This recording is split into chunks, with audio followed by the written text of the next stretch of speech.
இன்றைக்கி ரொம்பவே ஈஸியான ஒரு ஹெல்த்தி ஈவினிங் ஸ்நாக் ரெசிபி தாங்க பார்க்க போகிறோம். மசாலா கடலை எப்படி பண்ணுறது அப்படின்னு சொல்லி பார்க்கலாம். Welcome to my wife's kitchen. Every recipe here is made with love.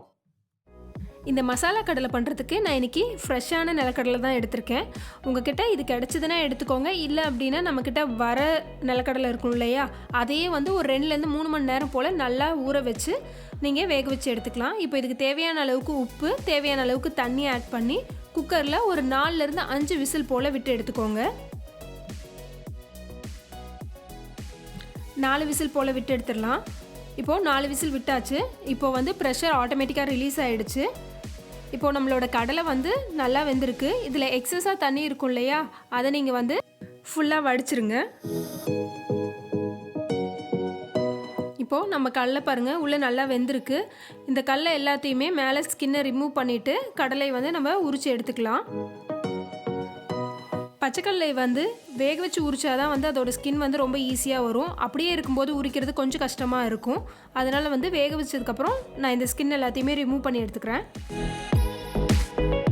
இப்போது நம்மளோட கடலை எல்லாமே உரித்து எடுத்தாச்சு. இப்போ இது எல்லாத்தையுமே நம்ம அசம்பிள் பண்ண வேண்டியது தான். ஒரு பவுலில் இந்த உரித்து வச்ச கடலை கூடவே வந்து ஒரு 1.5-2 டேபிள் ஸ்பூன் அளவுக்கு நான் பெரிய வெங்காயம் பொடி பொடியாக கட் பண்ணி வச்சுருக்கேன்.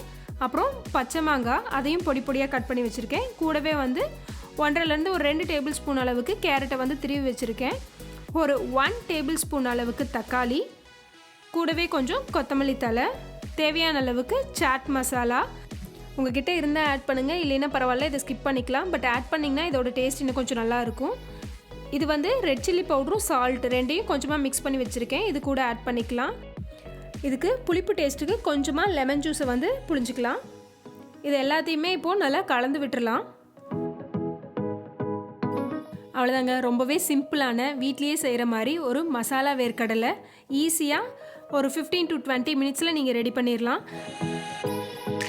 வேர்க்கடலையில் ரொம்பவே ப்ரோட்டீன் இருக்குது. ஸோ கண்டிப்பாக குழந்தைங்களுக்கு இது தாராளமாக கொடுக்கலாம். சாட் மசாலாவை மட்டும் ஸ்கிப் பண்ணிவிட்டு மீதி வெஜிடபிள்ஸ் எல்லாத்தையும் மிக்ஸ் பண்ணி குழந்தைங்களுக்கு ஈவினிங் ஸ்நாக்காக கொடுத்தீங்கன்னா அவங்க விரும்பி சாப்பிடுவாங்க. கண்டிப்பாக இந்த ரெசிபி உங்களுக்கு பிடிச்சிருக்குன்னு நினைக்கிறேன். இந்த ரெசிபி உங்களுக்கு பிடிச்சிருந்ததுன்னா மறக்காம உங்கள் பிளேலிஸ்ட்டில் ஆட் பண்ணி ட்ரை பண்ணி பாருங்கள்.